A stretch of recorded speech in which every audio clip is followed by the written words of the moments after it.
Welcome to Insight Education Channel, Standard 6 Basic Science, Flower to Flower, Part-2. ആറാം ക്ലാസ്സിൻ്റെ basic science പൂവിൽ നിന്നും പൂവിലേക്ക് എന്നുള്ള പാഠത്തിൻ്റെ രണ്ടാം ഭാഗത്തിലേക്ക് എല്ലാ പ്രിയപ്പെട്ട കുട്ടികൾക്കും സ്വാഗതം. കഴിഞ്ഞ പ്രാവശ്യം പഠിച്ച പാഠങ്ങളും നോട്ട്സും നിങ്ങൾ നന്നായിട്ട് നോക്കിക്കാണും എന്ന് പ്രതീക്ഷിക്കുന്നു. I hope you have gone through the last lesson. Just to refresh, let us see. We were discussing about different parts of the flower. നമ്മൾ പൂവിൻ്റെ പല ഭാഗങ്ങളെക്കുറിച്ച് പറഞ്ഞുകൊണ്ടിരിക്കുകയായിരുന്നു. അപ്പോൾ ഈ പടം ഒന്നും കൂടെ നമുക്ക് ശ്രദ്ധിക്കാം. എൻ്റെ റൈറ്റ് സൈഡിൽ ഇത് ലോഞ്ചിറ്റ്യൂഡിനൽ സെക്ഷൻ എന്ന് പറയുന്നു. അതായത് പൂവിനെ നേരെ തലയിൽ നിന്ന് താഴേക്ക് മുറിക്കുകയാണെങ്കിൽ എങ്ങനെ കാണുന്നോ അതാണ് longitudinal section. You might remember longitude and geography. Those are lines running from the North Pole to the South Pole.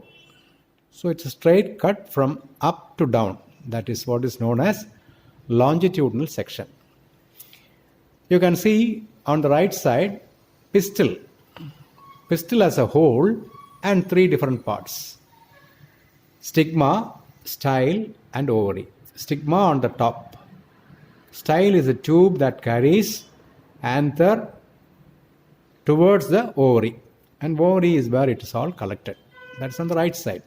And on the left side, pollen tube, anther, filament, both together are called stamen. Petal, ovule, receptacle, sepal and pedicel. The വലതുവശത്തായിട്ട് pistil എന്നുള്ള ഒരു തലക്കെട്ടിൽ മൂന്ന് ഭാഗങ്ങൾ കാണാം. Stigma, style, ovary. ഇടതുവശത്ത് pollen tube, മകരന്തപ്പൊടി കടന്നു പോകുന്ന ഒരു ട്യൂബ്. അടുത്തതായിട്ട് ആന്തർ, ഫിലമെൻറ്റ്, അത് രണ്ടും ചേർന്നിട്ടാണ് സ്റ്റാമൻ എന്ന് പറയുക. പെറ്റൽ, ഇതള്, നല്ല നിറമുള്ള ആയിരിക്കും മിക്കവാറൊക്കെ ഇതള്. ഓവ്യൂൾ, റിസെപ്റ്റക്കിൾ, സെപ്പൽ, അതിൻ്റെ താഴത്തെ ഉള്ള കട്ടിയായിട്ടുള്ള പ്രൊട്ടക്ഷൻ, ഇല പോലത്തെ കട്ടിയായിട്ടുള്ള ഭാഗമാണ്. പെഡിസൽ, അതിൻ്റെ തണ്ട് എന്ന് പറയാം. ഇതാണ് important parts of a flower. ഇതിൽ മെയിൽ ഫീമെയിൽ ഉണ്ടെന്നുള്ളത് നമ്മൾ അറിഞ്ഞു. അതേപോലെ when we were discussing the different parts of plants have different functions. We talked about roots, stem, leaf etcetera. So what is the function of flowers? ഫ്ലവേഴ്സിൻ്റെ പണി എന്താണ്, അല്ലെങ്കിൽ അതിൻ്റെ ദൗത്യം എന്താണ്? It is reproduction. അതായത് making small plants, younger plants. Functions of a flower, you got a notes over there. Now we are familiar with the different parts of a flower. What is the use of each part? ഓരോ ഭാഗത്തിൻ്റെയും ഉപയോഗം എന്താണ്? What may be the use of the pedicel? പെഡിസലിൻ്റെ ഉപയോഗം എന്തായിരിക്കും? Won't the other parts also have similar functions? മറ്റുള്ള ഭാഗങ്ങൾക്കും അതുപോലെയുള്ള ജോലികൾ ഉണ്ടായിരിക്കില്ലേ? The important parts of a flower and their functions are given below. പ്രധാനപ്പെട്ട ഭാഗങ്ങളും അതിൻ്റെ എന്താണ് അതിൻ്റെ പ്രവർത്തനം എന്നുള്ളതും അവിടെ കൊടുത്തിട്ടുണ്ട്. അത് നിങ്ങൾ മാച്ച് ചെയ്യാനാണ് പറഞ്ഞിരിക്കുന്നത്.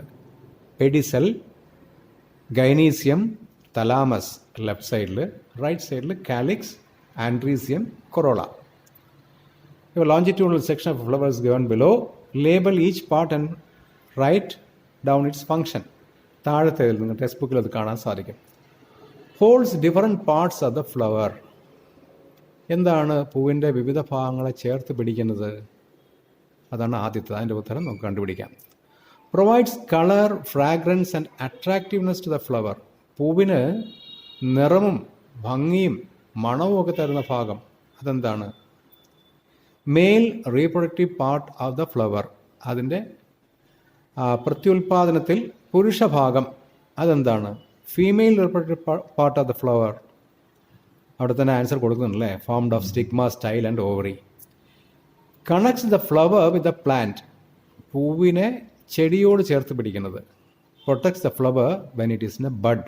ഇത് മൊട്ടായിട്ടിരിക്കുമ്പോൾ അതിനെ സംരക്ഷിക്കുന്നത്. Holds petals after it Bloom's.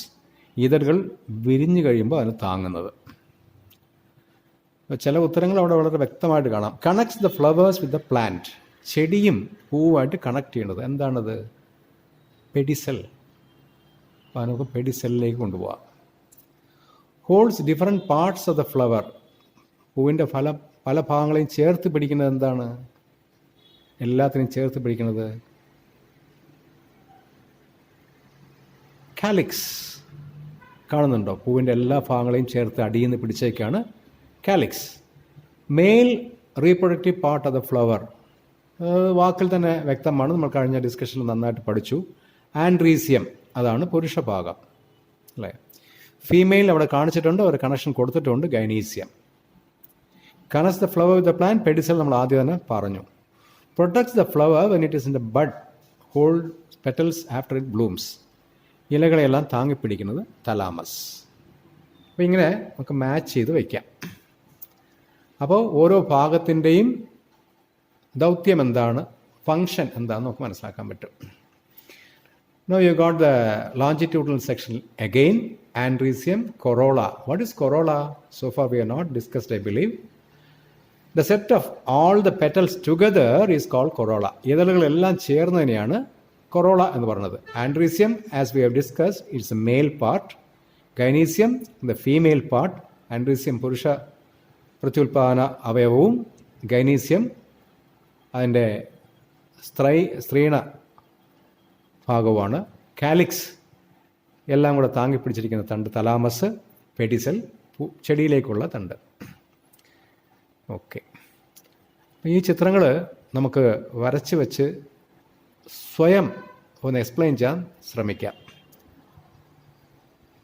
Longitudinal section of a flower, വീണ്ടും നേരെ മുറിച്ചത്. ഇവിടെ എന്തൊക്കെയാണ് കാണിച്ചിരിക്കുന്നത്?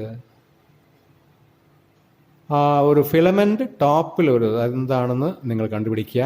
പിന്നെ 3 ഇതൾ കാണുന്നുണ്ട്, അതിനെന്ത് പേര് കൊടുക്കാം? താഴെ താങ്ങി നിൽക്കുന്ന 2 ഭാഗത്തേക്ക് മാത്രം കാണിച്ചിരിക്കുന്നു, പിന്നെ തണ്ട്. ഇതിൻ്റെയൊക്കെ നെയിംസ് നിങ്ങൾ നേരത്തെ പഠിച്ചിരുന്നു. ഇപ്പോൾ ജസ്റ്റ് നമ്മൾ ഡിസ്കസ് ചെയ്തതെന്നും എടുത്ത് എഴുതുക.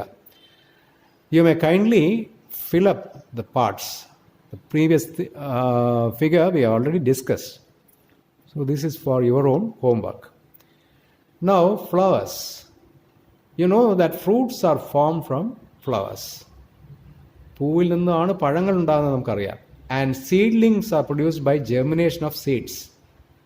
കുഞ്ഞു കുഞ്ഞു ചെടികൾ എങ്ങനെ ഉണ്ടാകുന്നു? അതിൻ്റെ സീഡുകൾ, വിത്തുകളിൽ നിന്ന് മുളപ്പിച്ചെടുക്കുന്നത്. ജെർമിനേഷൻ, മുളപ്പിക്കുക. Seen inside fruits. പഴത്തിൻ്റെ ഉള്ളിലുള്ള വിത്തുകൾ എടുത്ത് മുളപ്പിക്കുമ്പോഴാണ് കുഞ്ഞു കുഞ്ഞു ചെടികൾ ഉണ്ടാകുന്നത്, അല്ലെങ്കിൽ ഞാറ് എന്നൊക്കെ പറയാം. Reproduction is the process by which organisms produce their young ones to retain their ancestry. ചെടികൾ വരുന്നു പോകുന്നു, അതിൻ്റെ പൂർവികരുടെ വംശം നിലനിർത്തുക. അതിനു വേണ്ടിയിട്ടാണ് ഈ പൂവ് പഴമായി, പഴത്തിൻ്റെ ഉള്ളിൽ വിത്തിൽ നിന്നും പുതിയ ചെടി. Flowers perform the function of reproduction in plants. So ചെടികളിൽ പ്രത്യുൽപാദനം, അതായത് വംശം നിലനിർത്താനുള്ള കുഞ്ഞു കുഞ്ഞു ചെടികൾ അല്ലെങ്കിൽ പുതിയ ചെടികളെ ഉൽപ്പാദിപ്പിക്കുക, അതാണ് റീപ്രൊഡക്ഷൻ. അതിൽ ഏറ്റവും പ്രധാനപ്പെട്ട ഭാഗം വഹിക്കുന്നത് അതിൻ്റെ പൂവാണ്.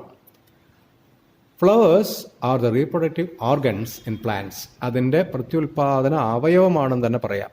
അവിടെ ഒരു മാവിൻ്റെ പൂത്ത് നിൽക്കുന്ന ഒരു പടവും അതുപോലെ കായൊക്കെ കാച്ചു നിൽക്കുന്ന പടവും നമുക്ക് തന്നിട്ടുണ്ട്. പൂവായിരുന്നതാണ് പിന്നീട് മാങ്ങയായിട്ടും പിന്നെ മാമ്പഴമായിട്ടും മാറുന്നത്.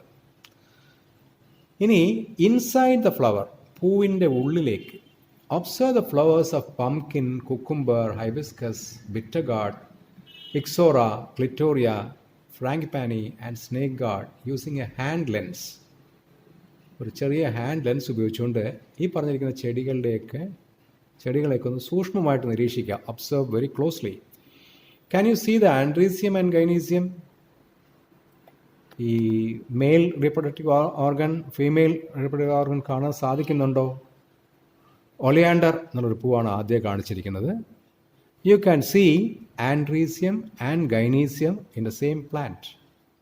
ആൻഡ്രീസിയം and gynoecium in the same plant. That is, it has got the male and female organs. But next picture and the other one, both are pumpkin. രണ്ടും മത്തങ്ങ തന്നെയാണ്. And in one of the pumpkin flowers, you can see only andrecium, and on the other, only gynecium. So male flower, female flower, male flower and female flower. Now come down to bitter gourd, pavakka. In bitter gourd also, you got two kinds of flowers. That is why two figures. One flower has got only andrecium, the male part. Another flower is having gynecium. So pumpkin and bitter gourd are alike. Pumpkin and bitter gourd are alike. They got andrecium in one flower and gynecium in another flower. But oleander has got both. And clitoria too has got gynecium and andrecium. So we'll classify. ഇപ്പോൾ നമുക്ക് തരംതിരിക്കാം. Flowers having both andrecium and gynecium, they are called bisexual flowers. ഒരേ ചെടിയിൽ തന്നെ, ഒരേ പൂവിൽ തന്നെ ആൻഡ്രീസിയവും ഗൈനീസിയവും ഉണ്ടെങ്കിൽ, അതായത് മെയിൽ ഫീമെയിൽ രണ്ടും ഉണ്ടെങ്കിൽ അതിനെ ബൈസെക്ഷൽ, രണ്ടുണ്ടെങ്കിൽ ബൈ എന്നുള്ള വാക്ക് പറയാം. ആൻഡ്രീസിയം and gynoecium in separate flowers, രണ്ട് വ്യത്യസ്ത പൂവുകളാണെങ്കിൽ യൂണിസെക്ഷൽ ഫ്ലവേഴ്സ്. അപ്പോൾ ഓരോ ചെടിയും എടുത്തിട്ട് ഈ പറഞ്ഞമാതിരി ഹാൻഡ് ലെൻസ് വെച്ച് നോക്കിയിട്ട് ആൻഡ്രീസിയവും ഗൈനീസിയവും ഒരേ പൂവിലുണ്ടെങ്കിൽ ദേ ആർ ബൈസെക്ഷൽ. ഒരേ ചെടിയുടെ ഒരു പൂവിൽ ആൻഡ്രീസിയവും മറ്റൊരു പൂവിൽ ഗൈനീസിയം ആണെങ്കിൽ that is unisexual flower. I hope you understand. നിങ്ങൾക്കത് മനസ്സിലായി കാണും എന്ന് വിചാരിക്കുന്നു. ഇനി മെയിൽ ആൻഡ് ഫീമെയിൽ പ്ലാന്റ്സ്. ഇപ്പോൾ ചെടികളെ പറ്റി പറഞ്ഞതിന് ശേഷം ചില വൃക്ഷങ്ങളിൽ തന്നെ ആൺവൃക്ഷവും പെൺവൃക്ഷവും ഉണ്ട്. Male and female plants. There are male and female plants among fan palm, Kodappana. ഇംഗ്ലീഷിൽ നമുക്കത് കാണുമ്പോൾ കൊടയായിട്ട് തോന്നുന്നെങ്കിൽ അവർക്ക് തോന്നുമ്പോൾ അത് ഫാൻ പോലെ തോന്നും. അതുകൊണ്ടാണ് അവർ ഫാൻ പാം എന്ന് പറയുന്നത്. നമുക്കിവിടെ മലയാളത്തിൽ കൊടപ്പന. ഗാംബൂജ് ഓർ കൊടംപുളി, nutmeg etcetera. The male plant has only male flowers and the female plant has only female flowers. അപ്പോൾ അതിവിടെ എന്താണെന്ന് വെച്ചാൽ, ഒരു ചെടിയിൽ, ഈ കുടപ്പനയുടെ ഒരു മരത്തിൽ മെയിൽ, അതായത് പുരുഷ പൂക്കൾ മാത്രമേ ഉണ്ടാവുള്ളൂ. മറ്റൊരു പനയിലായിരിക്കും അതിൻ്റെ സ്ത്രീയുടെ ഇത് കാണുക. അതുപോലെ തന്നെയാണ് ഈ കൊടംപുളിയും നട്ട്മെഗ് എന്ന ചെടികളൊക്കെ. ഇപ്പോൾ പ്ലാന്റ്സിൽ തന്നെയും മെയിൽ ആൻഡ് ഫീമെയിൽ പ്ലാന്റ്സ് ഉണ്ട് എന്നുള്ളത് നോട്ട് ചെയ്ത് വയ്ക്കാം. Where is the male gamete seen in a flower? ഒരു പൂവിൽ മെയിൽ ഗാമറ്റ് എവിടെയായിരിക്കും കാണുക? ഒരു ക്ലൂ തരികയാണെങ്കിൽ ആൻഡ്രീസ്യത്തിലാണോ ഗൈനീസ്യത്തിലാണോ? ആൻഡ്രീസ്യത്തിൽ എന്തൊക്കെ പാർട്സ് ഉണ്ട്, ഗൈനീസ്യത്തിൽ എന്തൊക്കെ പാർട്സ് ഉണ്ട്? You can find out for yourselves where the male gamete is seen, whether it is in the male part, mean andrecium or gynecium. The second question is, where can we see the egg of a flower? Egg of a flower. Can you see the picture over there? The ovary is the outer cover, but the seeds are seen very much inside, in the middle, that is ovule. So the answer is ovule. Where does fertilization take place? എവിടെയാണ് ഈ പ്രത്യുൽപാദനം, പുതിയ ഒരു വിത്ത് ഉണ്ടാവുക? That happens inside the ovule. Inside the ovary, inside ovule. First, the pollen grains from the anther should reach the stigma for fertilization. അപ്പോൾ ഈ fertilisation നടക്കണമെന്നുണ്ടെങ്കിൽ ആദ്യമേ anther, പൊടി, എന്നിട്ട് സ്റ്റിഗ്മയുടെ ടോപ്പിൽ കാണുന്നുണ്ടോ, സ്റ്റിഗ്മയിലേക്ക് വരണം.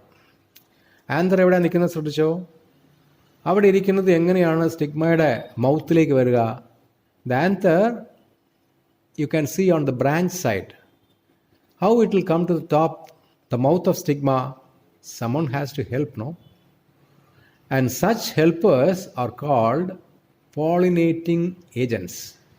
Then comes another question, what is pollination? Pollination is transfer of anther to the stigma and from there to the ovary and finally to the ovule. ഈ പ്രക്രിയയാണ് നമ്മൾ പോളിനേഷൻ എന്ന് പറയുക. പോളിനേഷൻ സഹായിക്കുന്ന ഏജൻറ്റ്സ് അത് എന്തൊക്കെയാണ്? അവിടെ പോളിനേറ്റിംഗ് ഏജൻറ്റ്സ് എന്ന് പറയും. അവിടുത്തെ ഒരു പടം കണ്ടോ? ഒരു സ്ത്രീ ചോദിക്കുകയാണ്, how fortunate you are, don't you get honey every day? നീ എത്ര ഭാഗ്യമുള്ള ആളാണ്, നിനക്ക് ഡെയിലി തേൻ കിട്ടുന്നുണ്ടല്ലോ. ബട്ട് അവിടെ തേനീച്ചയുടെ ഉത്തരം കിടക്കുന്ന കണ്ടോ, we don't just keep drinking honey. ഞങ്ങൾ വെറുതെ തേൻ കുടിക്കുക മാത്രമല്ല ചെയ്യുന്നത്, കൂടുതലായിട്ട് എന്താണ് ചെയ്യുന്നത്? Yes, they are helping pollination. A transfer of anther into the female part. അതാണ് അവിടെ നടക്കുന്നത്. And that picture explains a lot. ഗൈനീസത്തിൻ്റെ ഒരു ക്രോസ് സെക്ഷനാണ്. ഗൈനീസത്തിൻ്റെ main parts stigma, style, the tube. Stigma is on top, the mouth. Style, the tube that carries it downwards. Ovary, the outer cover. And ovule. Egg is seen in the ovule inside the ovary. ഇതിൻ്റെ ഏറ്റവും ഉള്ളിലാണ് വിത്ത് കാണപ്പെടുന്നത്, അല്ലേ? അപ്പോൾ ഇതുവരെ പഠിച്ച കാര്യങ്ങൾ നിങ്ങൾക്ക് മനസ്സിലാക്കി കാണുമെന്ന് വിചാരിക്കുന്നു. ഈ പാഠം വളരെ രസകരമായിട്ട് നമുക്ക് മുമ്പോട്ട് പോകാം. അടുത്ത ഒരു ഭാഗം കൂടെ ചെയ്ത് കഴിയുമ്പോൾ നമുക്കിത് വളരെ നന്നായിട്ട് മനസ്സിലാകും. ഈ പറഞ്ഞ കാര്യങ്ങളൊക്കെ നിങ്ങൾക്ക് ഹോംവർക്കായിട്ട് ചെയ്ത് വയ്ക്കാം. ഹാൻഡ്ലൻസും ഉണ്ടെങ്കിൽ അത് ഉപയോഗിക്കാം. Thank you very much for watching the video. ഇത്ര നേരം വീഡിയോ കണ്ടതിന് വളരെ നന്ദി. ഇഷ്ടപ്പെട്ടെങ്കിൽ ലൈക്ക് ചെയ്യുക, ഷെയർ ചെയ്യുക, കമൻറ്റ് ചെയ്യുക, സബ്സ്ക്രൈബ് ചെയ്യുക. ബെൽ ഐക്കൺ പ്രസ് ചെയ്യുകയാണെങ്കിൽ നിങ്ങൾക്ക് അടുത്ത വീഡിയോയുടെ നോട്ടിഫിക്കേഷൻ കിട്ടുന്നതായിരിക്കും. Thank you so much.